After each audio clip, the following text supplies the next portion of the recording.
जैसा मैंने आपसे एक हफ्ते पहले कहा था कि अब फिलिस्तीन, गाजा, लेबनान के बाद सीरिया का नंबर है। यकीन कीजिए, यह बात अगर आपने नहीं सुनी मेरे मुंह से तो पुरानी रिपोर्ट जाकर देखिए, कई बार कह चुका था, क्योंकि इजराइल जो है ग्रेटर इजराइल पर काम कर रहा है। यह बात अभी तक मजाक लग रही थी, लेकिन मैं इस चीज के लिए पहले से सीरियस था कि इजराइल ये करेगा। आपको पता है, इजराइल ने सीरिया के ऊपर, देखिए अमेरिका तो कर ही रहा है, लेकिन सीरिया पर इजराइल ने भी अब बड़े हमले किए हैं। ताज़ा तरीन हमले का ये वीडियो देख लीजिए। इजराइल ने 3 जगह, जी हाँ 3 अलग अलग बड़े शहरों में सीरिया पर ये हमले किए हैं। पहले जगह का नाम ये है अल मज़ह, दूसरी जगह का नाम है कुद्सिया और तीसरी जगह का नाम है दमिश्क, सीरिया की राजधानी।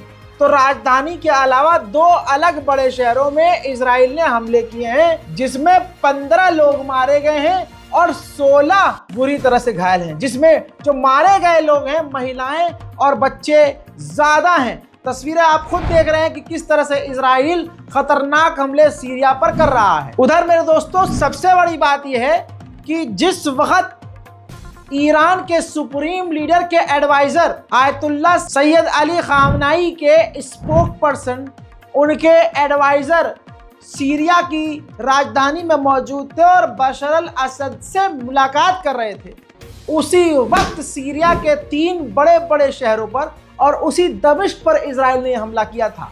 तो आप समझ सकते हैं कि डोनाल्ड ट्रंप के जीतने के बाद इजराइल और हमलावर हो गया है। इसी के साथ पूरी दुनिया में यहूदियों का, ज्यूस का आतंक बढ़ता जा रहा है। सबूत के तौर पर नेदरलैंड आप देख चुके हैं। नेदरलैंड में इजरायली जो सपोर्टर्स वहां पहुंचे थे, खिलाड़ियों को सपोर्ट करने के लिए इजरायली यहूदी वाले लोग पहुंचे थे, इजराइल से जो आए थे, वो खुल्लम खुल्ला नरसंहार का मजाक उड़ा रहे थे और मुसलमानों को, फिलिस्तीनियों को चिढ़ा रहे थे।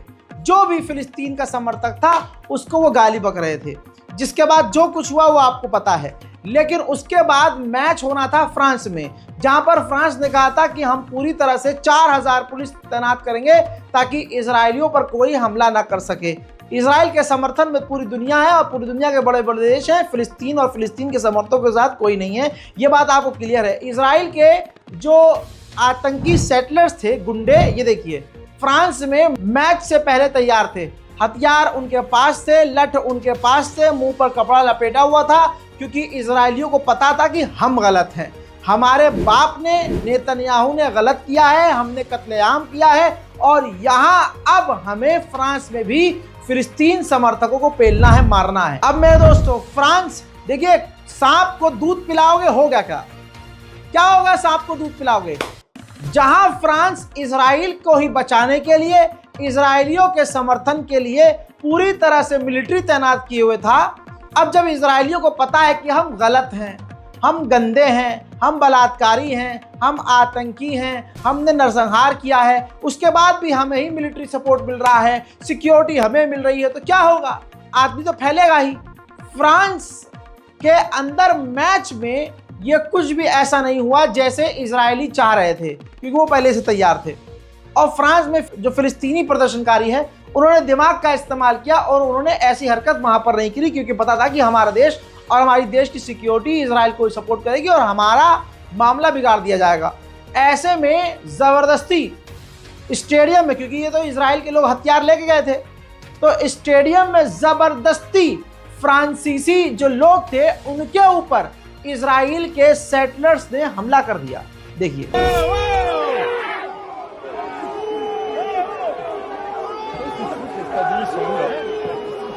grave, il y a personne. Bah ouais, c'est ouf. C'est quoi, c'est les hooligans qui sont allés taper du bleu? Ah, je pense. Hein. Mais il y avait encore des gens qui rentraient après le coup d'envoi. अब आप देख लीजिए, ये हुआ है, जबरदस्ती फ्रांसीसी को इजरायलियों ने पीट दिया। अब ऐसे में एक तस्वीर देखिए, कहा जा रहा है कि इजराइल की खुफिया एजेंसी शिन बेट के लोग भी उस मैच में मौजूद थे। अब इजराइल की एजेंसी तो खुद सबसे बड़ी आतंकी है, वो तो पूरी दुनिया में फिलिस्तीनी और फिलिस्तीनी समर्थकों के ऊपर हमला करवाती है, कत्ल करती है। तो रिपोर्ट बिल्कुल क्लियर है। आज के इस रिपोर्ट से साबित हुआ कि पूरी दुनिया के लिए इजराइल और इजरायली खतरा है। उधर नेदरलैंड पूरी तरह से इजराइल से सहमा हुआ है। America, Germany, France, Britain, Israel ने नेदरलैंड को धमका दिया होगा, अंदर ही अंदर फोन चला गया होगा कि इजरायलियों को वहां पीट दिया गया फिलिस्तीनी समर्थकों ने, जिसकी वजह से पूरी दुनिया में इजराइल की बदनामी हो गई, बेइज्जती हो गई। अब भाई कुछ तो करो, वरना तुम पर हम जो है क्रांति लिख देंगे। ऐसे में अब नेदरलैंड की पूरी फट गई।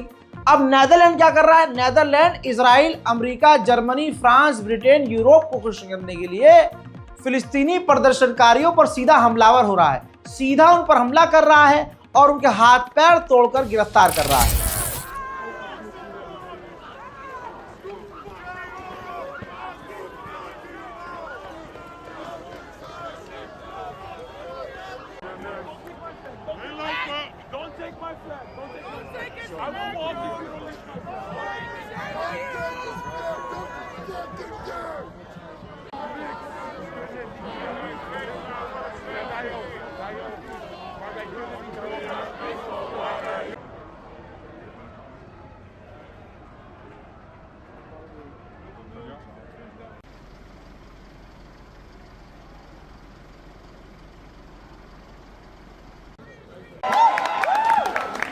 Het kabinet probeert ons hoger onderwijs af te pakken.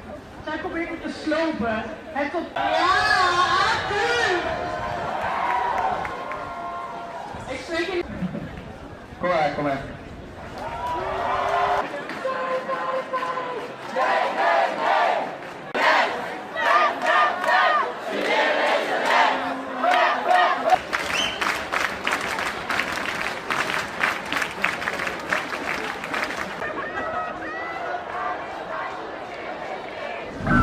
उधर जापान में फिलिस्तीन के समर्थन में लोग पूरी मजबूती से सड़कों पर उतरे हुए हैं।